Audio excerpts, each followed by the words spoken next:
இந்த ஜாதகம் பாருங்களேன். பொதுவா இந்த லக்னத்துக்கு புதன் தசையோ, புதன் புத்தியோ வரக்கூடாது.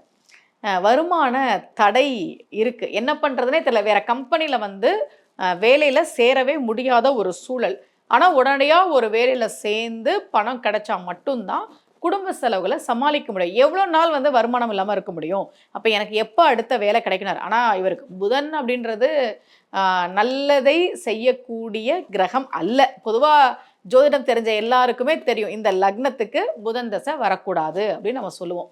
அவர் கேட்டார், "அம்மா நான் என்னம்மா பண்ணட்டும்?" அப்படின்னு. அவர நான் சொன்ன கோவில் வந்து திருவெண்காடு. ஆனா, அவர் வெளிநாட்ல இருந்தார். அவரால அங்கேருந்து வர முடியாது. அதனால நான் அந்த பதிகம் சொல்லுங்க அப்படின்னு சொன்னேன். நான் உங்களுக்கு அந்த பதிகமும் குடுக்குறேன். யாருக்காவது நல்ல வேலை வேணும் அல்லது புதன் சம்மந்தப்பட்ட விஷயங்கள் இருந்ததுன்னா, இந்த பதிகம் நீங்க சொல்லலாம். "கண் காட்டும் நுதலானும், கனல் காட்டும் கையானும், பெண் காட்டும் உருவானும், பிறை காட்டும் சடையானும், பண் காட்டும் இசையானும், பயிர் காட்டும் புயலானும், வெண்காட்டில் உறைவானும், விடை காட்டும் கொடியானே." ரொம்ப ரொம்ப அற்புதமான பதிகம். திருவெண்காடு ஸ்வேதாரண்யேஸ்வரர் மீது பாடப்பட்ட பதிகம். இந்த பதிகத்தை சொல்லுங்க, உங்களுக்கு நல்லபடியா வேலை கிடைக்கும் அப்படின்னு சொன்னேன்.